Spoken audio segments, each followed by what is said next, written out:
Hi, I'm Luke Cerville. Welcome to another episode of Meet the Gaffer.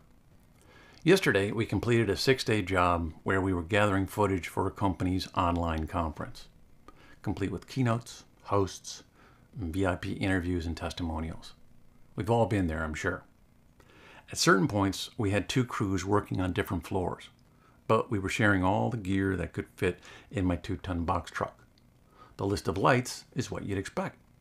2 Nanlux Evoke 1200s, 1 daylight only, 1 bicolor, 2 Aperture Lightstorm 1200s, a Nanlite Dyno 1200C, a Nanlite 720B with a spotlight mount, an Aperture Lightstorm 600C, 2 600Xs, 2 600Ds, 2 SkyPanel S60s, a Nova 600C and 300C, 2 ProLight Orion 300s, an Aperture 300D and X, Stereotubes, 2 Felix Q5s, 2 Nanlite 60Cs, an Aperture 60D and X, a multitude of little battery-operated brick lights, and a whole cart of LED Kinos from an 850 Celeb down to freestyle tubes.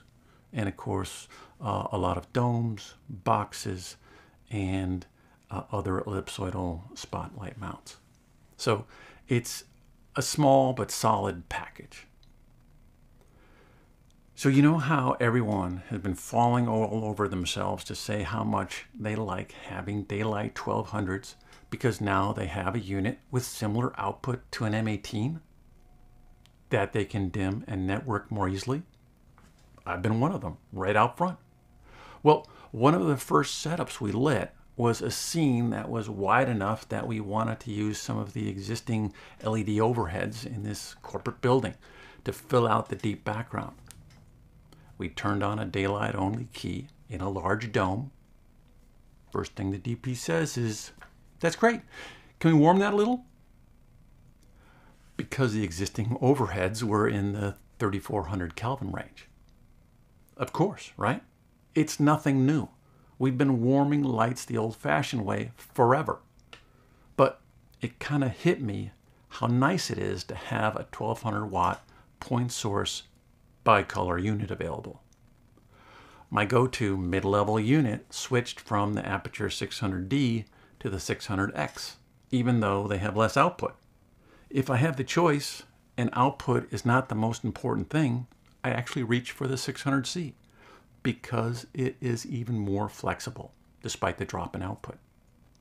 I shouldn't be surprised, but it did kind of stand out.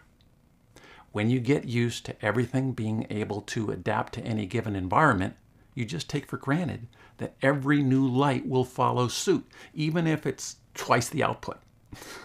So, anyway, over the course of this week, another takeaway is that the Faderlux viewing glass, also variable ND, is a very handy tool with the growing number of Fresnels we now have to choose from, especially the Aperture F10 and the new Nanlux Fresnel with the offset yoke, which is a perfect companion for the Evoke 1200B.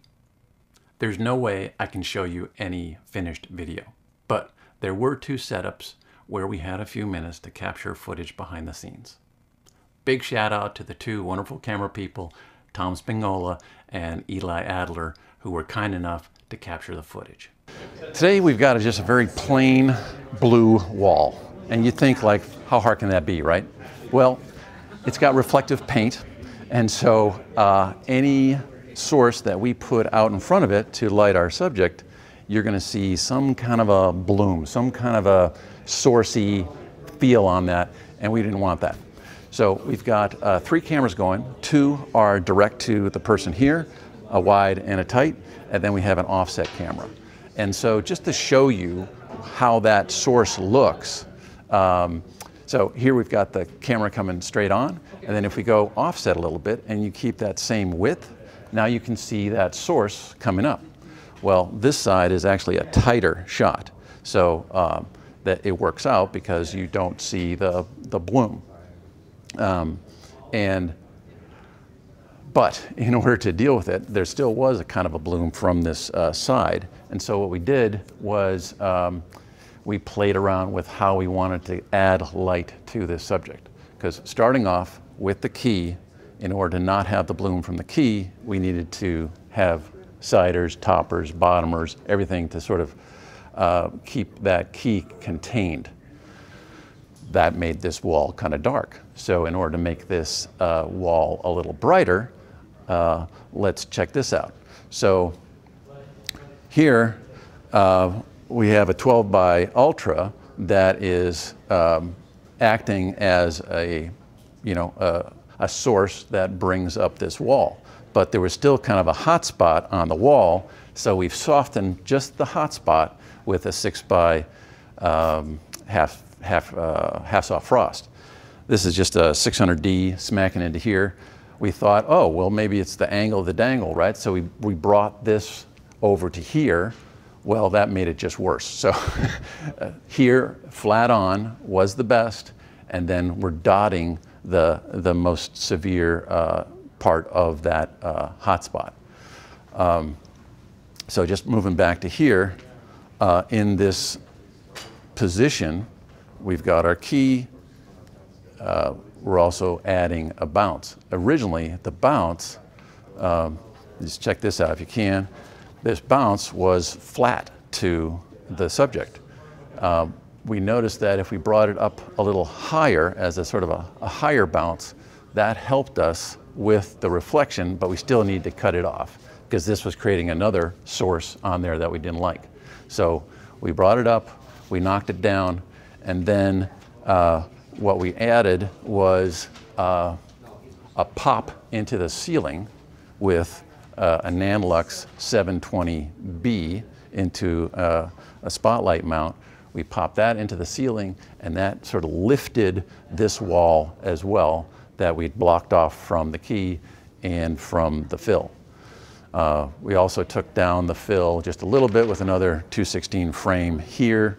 That's just softening that. So, and then one last thing, we have a 600D through another spotlight mount, and it's also netted, and that's just for a little bit of breakup on the floor. So for a very simple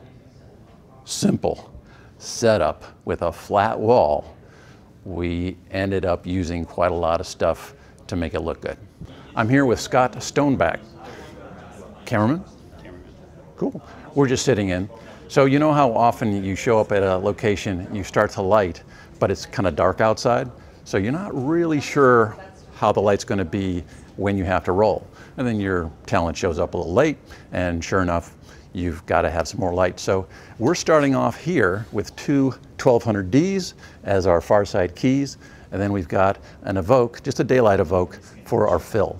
So at the moment, we've got 50% on both of our backside, far side keys, and on our fill, it's 40%.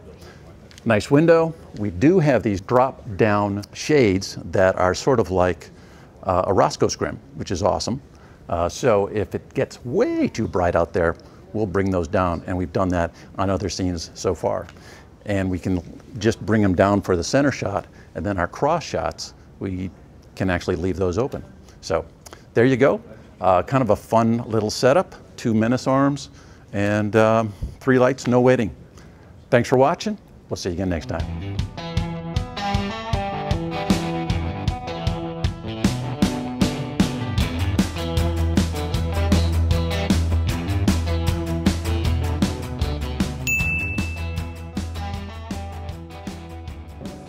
Sometimes you get caught on these corporate jobs where you just do something really kind of silly. Let me show you.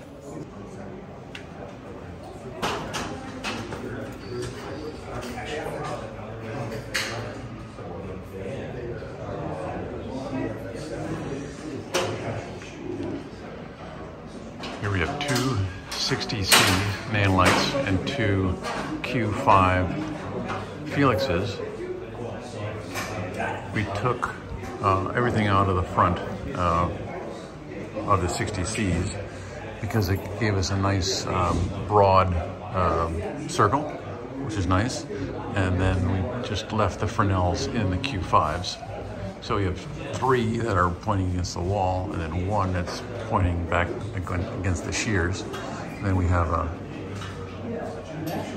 600C with a spotlight mount, and that's with an iris, and it will be on the person who's going dancing in between all this stuff.